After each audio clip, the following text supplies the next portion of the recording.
ಆತ್ಮೀಯ ಸ್ಪರ್ಧಾರ್ಥಿಗಳಿಗೆಲ್ಲ ವಿದ್ಯಾಚಾರ್ಯ education world YouTube ಚಾನಲ್ಗೆ ಆತ್ಮೀಯವಾದ ಸ್ವಾಗತ.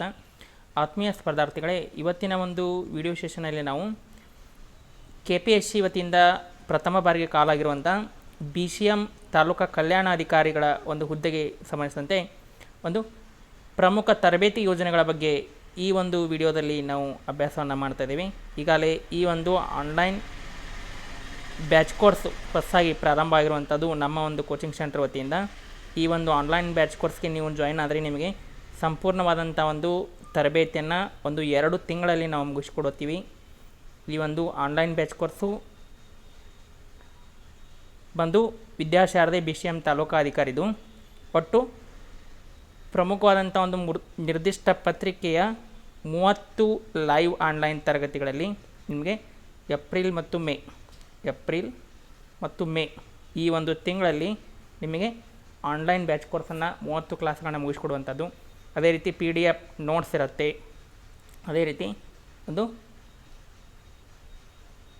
ನಿಮಗೆ ಅಧ್ಯಾಯವಾರು ಆನ್ಲೈನ್ ಟೆಸ್ಟ್ ಇರುತ್ತೆ, PDF ನೋಟ್ಸ್ ಇರುತ್ತೆ, ಪರೀಕ್ಷಾ ಸಂಬಂಧಿ ಮೆಂಟರ್ಶಿಪ್ ಇರುತ್ತೆ ಮತ್ತು ಲೈವ್ ಕ್ಲಾಸ್ ಮುಗಿದ ನಂತರ 15 ನಿಮಿಷಗಳ ನಂತರ ಒಂದು ನಮ್ಮ ಈ ಒಂದು ಟೀಚ್ಮೆಂಟ್ ಆ್ಯಪಲ್ಲಿ ಒಂದು ರೆಕಾರ್ಡ್ ಆಗುವಂಥದ್ದು ರೆಕಾರ್ಡಿಂಗ್ ಕ್ಲಾಸು ಸಹಿತ ನೀವು ಕೇಳ್ಬೋದು.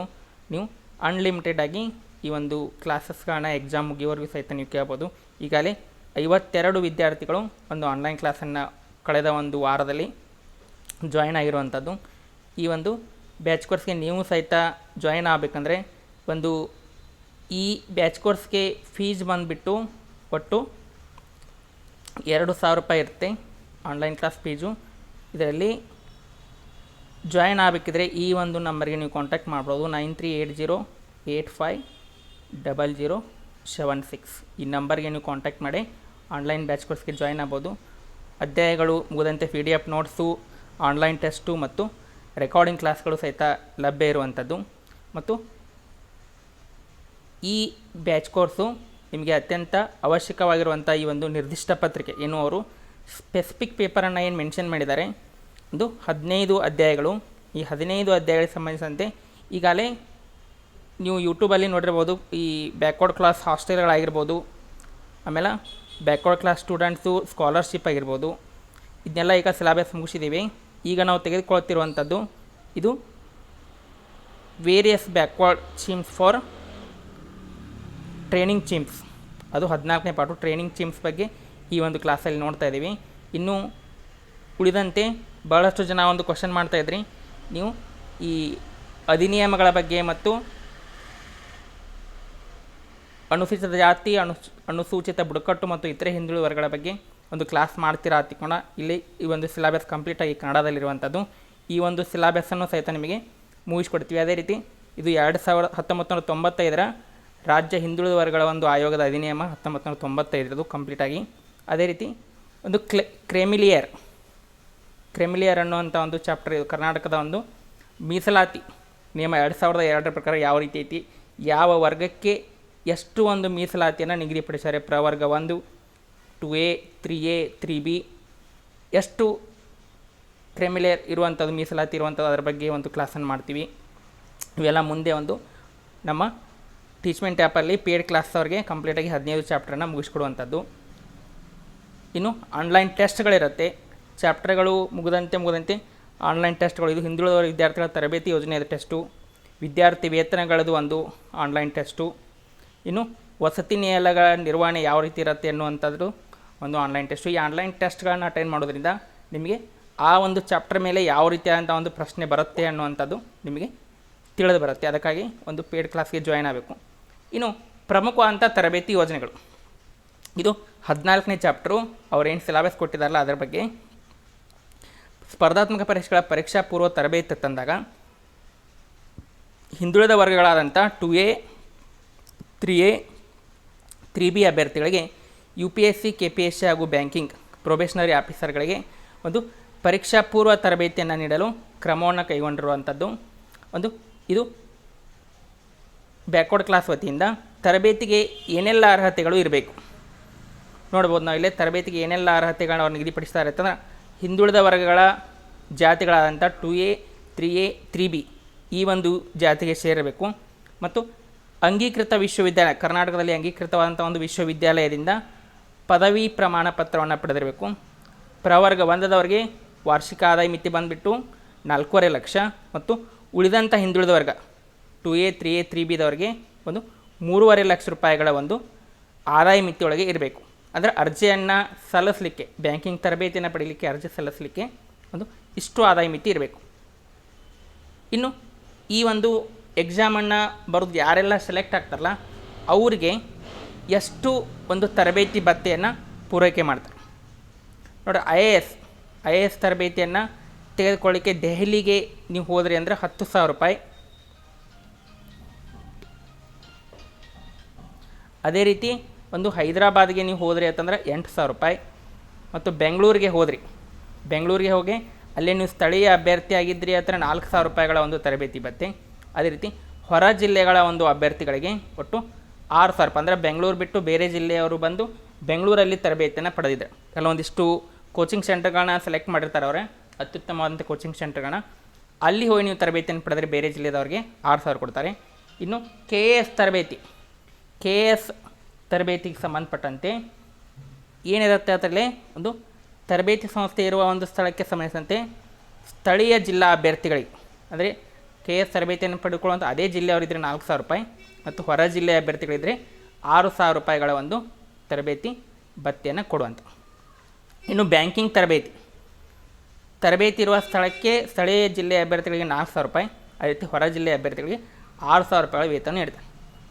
ಇನ್ನು ತರಬೇತಿ ಶುಲ್ಕವನ್ನು ಇಲಾಖೆಯಿಂದಲೇ ಭರಿಸುವಂತ ಅನ್ಕೊಂತೀವಿ.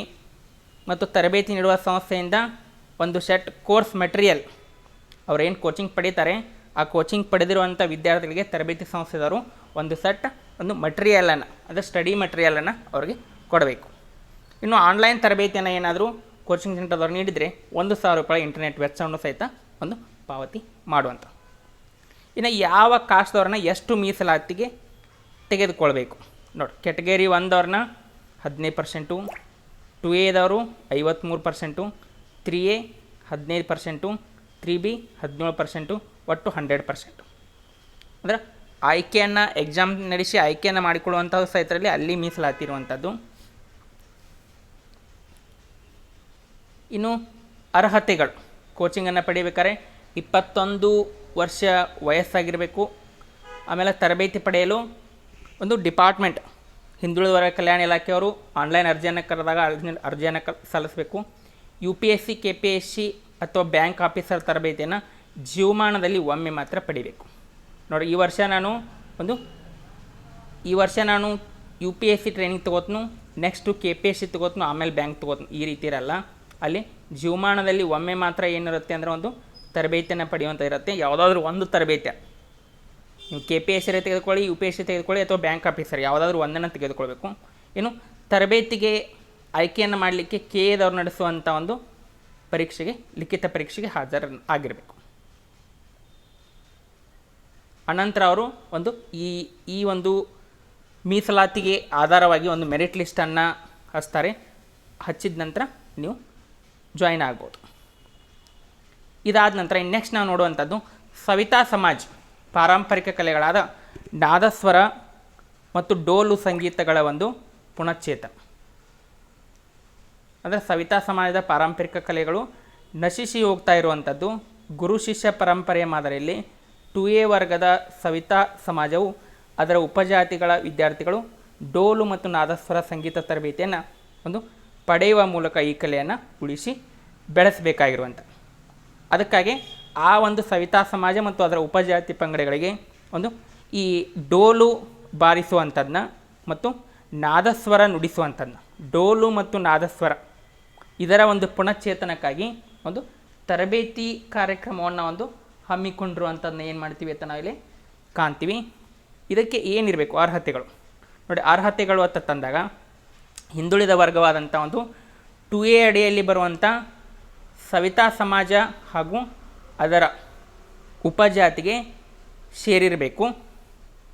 ಕನಿಷ್ಠ 10 ವರ್ಷ ಮತ್ತು ಗರಿಷ್ಠ 15 ವರ್ಷಗಳ ವಯೋಮಿತಿಯಲ್ಲಿ ಇರಬೇಕು ನೋಡಿ. ಯಾರಿಗೆ ಕೊಡ್ತಾರೋ ಇವರ ವಿಶೇಷವಾಗಿ ಹುಡುಗರಿಗೆ, ಅಂದರೆ ವಿದ್ಯಾರ್ಥಿನಿಯರಿಗಿರಲ್ಲ, ಹುಡುಗರಿಗೆ ಮಾತ್ರ ಇರುವಂಥದ್ದು. 10ರಿಂದ 15 ವರ್ಷಗಳ ವಯಸ್ಸಿನೊಳಗೆ ಇರಬೇಕು. 15 ವರ್ಷದ ಒಳಗಿನ ವಿದ್ಯಾರ್ಥಿಗಳು ಸಿಗದೇ ಹೋದರೆ 18 ವರ್ಷದ ಒಂದು ವಿದ್ಯಾರ್ಥಿಗಳಿಗೆ ತರಬೇತಿಯನ್ನು ನೀಡಬೇಕು. ಇದಕ್ಕೆ ಒಂದು ಆದಾಯ ಮಿತಿ ಬಂದುಬಿಟ್ಟು ಅದು 2 ಲಕ್ಷ ರೂಪಾಯಿಗಳ ಒಂದು ಆದಾಯ ಮಿತಿಯಲ್ಲಿ ಇರಬೇಕು. ಇನ್ನು ತರಬೇತಿ ಕಾರ್ಯಕ್ರಮದ ಅನುಷ್ಠಾನವನ್ನು ಯಾರು ಮಾಡ್ತಾರೆ? ಈ ತರಬೇತಿ ಕಾರ್ಯಕ್ರಮದ ಅನುಷ್ಠಾನಕ್ಕಾಗಿ ಮೈಸೂರಿನಲ್ಲಿರುವಂಥ ಗಂಗೂಬಾಯಿ ಹಾನ್ಗಲ್ ಸಂಗೀತ ವಿಶ್ವವಿದ್ಯಾಲಯದ ಮೂಲಕ ಡೋಲು ಮತ್ತು ನಾದಸ್ವರ ತರಬೇತಿಯನ್ನು ನೀಡ್ತಾ ಇರುವಂಥದ್ದು ಕಾಣ್ತೀವಿ. ಡೋಲು ಮತ್ತು ನಾದಸ್ವರ ತರಬೇತಿ. ಈ ವಿಶ್ವವಿದ್ಯಾಲಯ ವರ್ಷದ ಆರಂಭದಲ್ಲೇ ಹಿಂದುಳಿದ ವರ್ಗಗಳ ಕಲ್ಯಾಣ ಇಲಾಖೆ ಆಯುಕ್ತರಿಗೆ ಅಗತ್ಯ ಪ್ರಸ್ತಾವನೆ ಸಲ್ಲಿಸಬೇಕು. ಈ ವರ್ಷ ಎಷ್ಟು ವಿದ್ಯಾರ್ಥಿಗಳಿಗೆ ನಾವು ಒಂದು ನಾದಸ್ವರ ಮತ್ತು ಡೋಲು ವಾದನವನ್ನು ಕಲಿಸ್ತೇವೆ ಅನ್ನುವಂಥ ಪ್ರಸ್ತಾವನೆ ಸಲ್ಲಿಸಬೇಕು. ಅದಕ್ಕೆ ತಗಲುವಂಥ ಖರ್ಚು ವೆಚ್ಚಗಳ ಪ್ರಸ್ತಾವನೆಯನ್ನು ಹಿಂದುಳಿದ ವರ್ಗ ಕಲ್ಯಾಣ ಇಲಾಖೆ ಆಯುಕ್ತರಿಗೆ ಸಲ್ಲಿಸಬೇಕು. ಮತ್ತು ಈ ಒಂದು ತರಬೇತಿಗೆ ಪಠ್ಯಕ್ರಮ ಮತ್ತು ತರಬೇತಿ ಅವಧಿ ಎಷ್ಟು ತಿಂಗಳು ತರಬೇತಿ ಕೊಡ್ತೀವಿ ಅನ್ನುವಂಥದ್ದು ಸಹಿತ ಅವರೇ ನಿಗದಿ ಮಾಡಬೇಕು. ಇನ್ನು ಡೋಲು ಮತ್ತು ನಾದಸ್ವರ ಸಂಗೀತ ಶಿಕ್ಷಕರಿಗೆ ಗೌರವಧನವನ್ನು ಪಾವತಿ ಮಾಡುವಂಥದ್ದು ಮತ್ತು ಶಿಕ್ಷಕರನ್ನು ನೇಮಕಾತಿ ಮಾಡಿಕೊಳ್ಳುವಂಥದ್ದು ಮತ್ತು ತರಬೇತಿಯಲ್ಲಿ ನಾದಸ್ವರ ಶಿಕ್ಷಣ ವಾರ್ಷಿಕ ಪರೀಕ್ಷೆಯನ್ನು ನಡೆಸುವಂಥದ್ದು, ಆ ಪರೀಕ್ಷೆಗಳ ಮೌಲ್ಯಮಾಪನ ಮಾಡುವಂಥದ್ದು, ಉತ್ತೀರ್ಣರಾದಂಥವ್ರಿಗೆ ಒಂದು ಪ್ರಮಾಣ ಪತ್ರವನ್ನು ನೀಡುವಂಥದ್ದು ಮತ್ತು ತರಬೇತಿಯನ್ನು ಕಲೀಲಿಕ್ಕೆ ಬಂದಂಥವ್ರಿಗೆ, ವಿಶೇಷವಾಗಿ ಇದು ಈ ಬೆಂಗಳೂರು ಗ್ರಾಮಾಂತರದಲ್ಲಿರುವಂಥದ್ದು, ಅಲ್ಲಿ ತರಬೇತಿಯನ್ನು ಪಡೀಲಿಕ್ಕೆ ಬಂದಂಥವ್ರಿಗೆ 2 ಜೊತೆ ಸಮವಸ್ತ್ರ, ಡೋಲು, ನಾದಸ್ವರ ಮತ್ತು ಸಂಗೀತ ಉಪಕರಣಗಳನ್ನು ಒಂದು ಕೊಡಬೇಕು. ಇನ್ನು ತರಬೇತಿ ಕೇಂದ್ರವನ್ನು ಸ್ಥಾಪನೆ ಮಾಡಿರುವಂಥದ್ದು ಎಲ್ಲಿ ಅಂತಂದ್ರೆ ಸವಿತಾ ಸಮಾಜದ 20 ಬಾಲಕರಿಗೆ. ನೋಡಿ, ಕನ್ಫ್ಯೂಸ್ ಆಗಿರ್ತೀನಿ, ಎಕ್ಸಾಮಲ್ಲಿ ಕೇಳುವಂಥ ಇದೇ ಥರ ಕ್ವಶನ್. ಒಟ್ಟು ಅವ್ರು ತರಬೇತಿ ಕೊಡುವಂಥದ್ದು 20 ಬಾಲಕರಿಗೆ ಡೋಲು ಮತ್ತು ನಾದಸ್ವರ ತರಬೇತಿಯನ್ನು ನೀಡಲಿಕ್ಕೆ ಎಲ್ಲಿ ಕೇಂದ್ರವನ್ನು ತೆರೆದಿರೋದು ಅಂತಂದ್ರೆ ಅದು ಒಂದು ಬೆಂಗಳೂರು ಗ್ರಾಮಾಂತರ ಜಿಲ್ಲೆಯ ದೇವನಹಳ್ಳಿ ಟೌನಲ್ಲಿ ಏನು ಮಾಡಿರೋದು ಅಂತಂದ್ರೆ ಅವರು ಒಂದು ತೆರೆದಿರುವಂಥದ್ದು. ಬೆಂಗಳೂರು ಗ್ರಾಮಾಂತರ ಜಿಲ್ಲೆ ದೇವನಹಳ್ಳಿ ಟೌನ್ನಲ್ಲಿ ಒಂದು ತರಬೇತಿ ಕೇಂದ್ರ ತೆಗೆದಿರುವಂಥದ್ದು. ಕೇವಲ 20 ವಿದ್ಯಾರ್ಥಿಗಳು. ಬೆಂಗಳೂರು ಗ್ರಾಮಾಂತರ ಜಿಲ್ಲೆಯ ಹಿಂದುಳಿದ ವರ್ಗಗಳ ಒಂದು ಕಲ್ಯಾಣಾಧಿಕಾರಿಯು ತರಬೇತಿ ಕೇಂದ್ರದ ನಿರ್ವಹಣಾ ಉಸ್ತುವಾರಿಯನ್ನು ಹೊತ್ತಿರುವಂಥದ್ದನ್ನ ಕಾಣ್ತೀವಿ. ಅವರೇ ಜವಾಬ್ದಾರಿಯಾಗಿರ್ತಾರೋ, ಅವರ ನೇತೃತ್ವದಲ್ಲಿ ಈ ತರಬೇತಿ ಮುನ್ನಡೆಯುವಂಥ. ಇನ್ನು ಈ ಒಂದು ತರಬೇತಿಗೆ ಏನು ಜಾಯಿನ್ ಆಗ್ತಾರಲ್ಲ 20 ವಿದ್ಯಾರ್ಥಿಗಳು, ಆ ಒಂದು ವಿದ್ಯಾರ್ಥಿಗಳಿಗೆ ಯಾವೆಲ್ಲ ಸೌಲಭ್ಯವನ್ನು ಕೊಡ್ತಾರೆ ನೋಡಿ. ಊಟ ವಸತಿ ವ್ಯವಸ್ಥೆ ಇರುತ್ತೆ ಮತ್ತು ವಸತಿಯೇತರಿಗೆ ಅಂದರೆ ಅದೇ ಬೆಂಗಳೂರು ಗ್ರಾಮಾಂತರದಲ್ಲೇ ಇರೋರಿದ್ದರು ನಾವು ಮನೆಗೆ ಹೋಗಿ ಬರ್ತೀವಿ ದಿನಾಲು ಅನ್ನೋವಂಥ ವಸತಿಯೇತರಿಗೆ ಸಹಿತ ಅವಕಾಶ ಇರುವಂಥದ್ದು ಮತ್ತು ಸ್ಥಳೀಯ ಸರ್ಕಾರಿ ಶಾಲೆಯಲ್ಲಿ ಉಚಿತ ಶಿಕ್ಷಣ. ಸಾಯಂಕಾಲ ಮತ್ತು ಮುಂಜಾನೆ ಸ್ಕೂಲ್ ಅವಧಿಯನ್ನು ಹೊರತುಪಡಿಸಿ ಉಳಿದಂಥ ಸಮಯದಲ್ಲಿ ಮಾತ್ರ ಒಂದು ಈ ತರಬೇತಿಯನ್ನು ಕೊಡುವಂಥದ್ದು ನಾದಸ್ವರ ಮತ್ತು ಡೋಲು. ಇನ್ನು ಸಮವಸ್ತ್ರವನ್ನು ಕೊಡ್ತಾರೆ ಉಚಿತವಾಗಿ. ಉಚಿತ ಸಮವಸ್ತ್ರ, ಪಠ್ಯಪುಸ್ತಕ, ಲೇಖನ ಸಾಮಗ್ರಿಯನ್ನು ಕೊಡ್ತಾರೆ. ಅಂದರೆ ಯಾವ ರೀತಿ ಒಂದು BCM ಹಾಸ್ಟೆಲ್, ಹಿಂದುಳಿದ ವರ್ಗ ಕಲ್ಯಾಣಕ್ಕೆ ಹಾಸ್ಟೆಲ್ ಇರುತ್ತಲ್ಲ, ಅಲ್ಲಿ ಯಾವೆಲ್ಲ ಒಂದು ಫೆಸಿಲಿಟಿ ಇರುತ್ತೆ ಅದೇ ಫೆಸಿಲಿಟಿ ಇವ್ರಿಗೆ ಕೊಡುವಂಥದ್ದು. ಮತ್ತು ಜಮಖಾನ್ ಹೊದಿಕೆ, ಹಾಸಿಗೆ ಹೊದಿಕೆಯನ್ನು ಕೊಡ್ತಾರೆ. ಅನಂತರ ಒಂದು ಕ್ಷೌರ್ಯದ ವೆಚ್ಚ ಒಟ್ಟು 60 ರೂಪಾಯಿ ಇರುವಂಥದ್ದು. ಆ ಕ್ಷೌರದ ವೆಚ್ಚವನ್ನು ಸಹಿತ ಕೊಡ್ತಾರೆ. ಎಷ್ಟು ಬಾರಿ ಅಂತಂದರೆ ಅದು ಪ್ರತಿ 2 ತಿಂಗಳಿಗೊಮ್ಮೆ ಮಾತ್ರ. ಇನ್ನು ನಿರ್ವಹಣಾ ವೆಚ್ಚ, ಊಟದ ವೆಚ್ಚ ಅಂತ ಬರುತ್ತೆ ಇಲ್ಲಿ 1500 ರೂಪಾಯಿ ಮತ್ತು ತರಬೇತಿ ಭತ್ಯೆ 500 ರೂಪಾಯಿ. ಒಟ್ಟು ಅವ್ರು ಕೊಡುವಂಥ ಒಂದು ಎಷ್ಟು ಹತ್ರ 1500 ಪ್ಲಸ್ ನಿರ್ವಹಣಾ ವೆಚ್ಚ ಪ್ಲಸ್ 500, ಒಟ್ಟು 2000 ರೂಪಾಯಿಗಳನ್ನು ಒಂದು ಪ್ರತಿ ವಿದ್ಯಾರ್ಥಿಗೆ ಖರ್ಚನ್ನು ಕೊಡುವಂಥ. ಅದು ಕೇವಲ 20 ವಿದ್ಯಾರ್ಥಿಗೆ ಮಾತ್ರ. ಇದು ಒಂದು 10ರಿಂದ 15 ವರ್ಷಗಳ ವಿದ್ಯಾರ್ಥಿಗೆ ಬೆಂಗಳೂರು ಗ್ರಾಮಾಂತರ ಜಿಲ್ಲೆಯ ದೇವನಹಳ್ಳಿ ಟೌನ್ನಲ್ಲಿ ಒಂದು ತರಬೇತಿ ನೀಡ್ತಿರುವಂಥ ಒಂದು ದೃಶ್ಯ, ಇದು ಒಂದು ಚಿತ್ರ. ಇನ್ನು ನೆಕ್ಸ್ಟ್ ಬಂದುಬಿಟ್ಟು ಈ ತರಬೇತಿ ಕೇಂದ್ರದ ಒಂದು ನಿರ್ವಹಣೆಯನ್ನು ಯಾರು ಮಾಡ್ತಾರೆ, ಯಾವ ರೀತಿ ಮಾಡ್ತಾರೆ, ಹಣದ ಪಾವತಿಯನ್ನು ಯಾವ ರೀತಿ ಮಾಡ್ತಾರೆ ಅಂತಂದಾಗ ನೋಡಿ, ತರಬೇತಿ ಕೇಂದ್ರದ ನಿರ್ವಹಣೆಗೆ ಹಿಂದುಳಿದ ವರ್ಗಗಳ ವಿದ್ಯಾರ್ಥಿನಿಯರ ನಿರ್ವಹಣಾ ವೆಚ್ಚ ದರದಲ್ಲಿ ಜಿಲ್ಲಾ ಹಿಂದುಳಿದ ವರ್ಗ ಕಲ್ಯಾಣಾಧಿಕಾರಿ ಬೆಂಗಳೂರು ಗ್ರಾಮಾಂತರ ಜಿಲ್ಲೆ ಇವರು ಆಯುಕ್ತರಿಗೆ ಪ್ರಸ್ತಾವನೆಯನ್ನು ಸಲ್ಲಿಸಲಿಕ್ಕೆ ಅನುದಾನವನ್ನು ಬೇಡಬೇಕು. ಇನ್ನು ತರಬೇತಿ ಕಾರ್ಯಕ್ರಮದ ಅನುಷ್ಠಾನಕ್ಕಾಗಿ ಶಿಕ್ಷಕರಿಗೆ ಗೌರವಧನವನ್ನು ಒಂದು ಕೇಳುವಂಥದ್ದಿರುತ್ತೆ.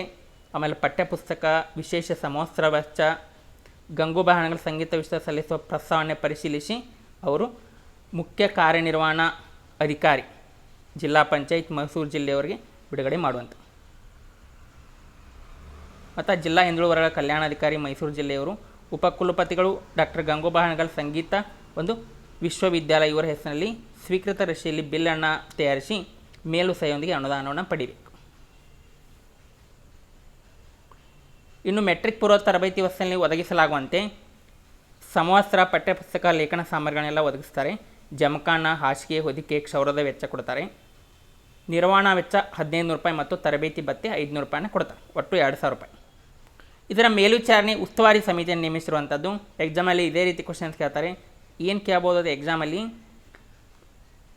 ಡೋಲು ಮತ್ತು ನಾದಸ್ವರ ಸಂಗೀತ ತರಬೇತಿಗೆ ಉಸ್ತುವಾರಿ ಸಮಿತಿಯ ಅಧ್ಯಕ್ಷರು ಯಾರಾಗಿರ್ತಾರೆ ಕೇಳ್ಬೋದು. ಅಧ್ಯಕ್ಷರು ಯಾರು ಹತ್ರ ಆಯುಕ್ತರು, ಹಿಂದುಳಿದ ಕಲ್ಯಾಣ ಇಲಾಖೆ.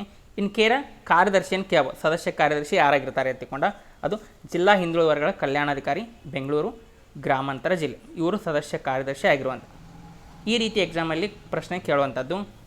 ಇನ್ನು ಈ ಮೆಟ್ರಿಕ್ನಂಥ ವಿದ್ಯಾರ್ಥಿಗಳಿಗೆ ಸ್ಪರ್ಧಾತ್ಮಕ ಪರೀಕ್ಷೆ ಕುರಿತು ತಿಳುವಳಿಕೆ ಮತ್ತು ಯೋಜನೆಯ ಉದ್ದೇಶ, ಹಿಂದುಳಿದ ವರ್ಗಗಳ ವಿದ್ಯಾರ್ಥಿಗಳಿಗೆ ಒಂದು ವೃತ್ತಿ ಮಾರ್ಗದರ್ಶನ, ಪರೀಕ್ಷಾ ಪೂರ್ವ ತರಬೇತಿ, ಅನಂತರ ಸೇನೆಯನ್ನು ಸೇರ ಬಯಸುವಂಥ ವಿದ್ಯಾರ್ಥಿಗಳಿಗೆ ಪೂರ್ವ ಸಿದ್ಧತಾ ತರಬೇತಿ, ಆಮೇಲೆ PhD ಪೂರ್ಣಾವಧಿಯಲ್ಲಿ ಅಧ್ಯಯನ ಮಾಡುವಂಥ ಹಿಂದುಳಿದ ವರ್ಗಗಳ ವಿದ್ಯಾರ್ಥಿಗಳಿಗೆ ಫೆಲೋಶಿಪ್ಪು, ಅನಂತರ ವಿದೇಶಿ ವಿಶ್ವವಿದ್ಯಾಲಯ ಉನ್ನತ ವ್ಯಾಸಂಗ ಮಾಡುವಂಥ ಅಭ್ಯರ್ಥಿಗಳಿಗೆ ಒಂದು ದೇವರಾಜ್ ಅರಸ್ ವಿದೇಶಿ ವ್ಯಾಸಂಗ ವೇತನ ಎಷ್ಟು ಅಮೌಂಟ್ ಕೊಡ್ತಾರೆ, ಅದರ ಕ್ರೈಟೀರಿಯಾ ಏನು, ಅರ್ಹತೆಗಳೇನಿರಬೇಕು, ಇದೆಲ್ಲ ಬರುತ್ತೆ.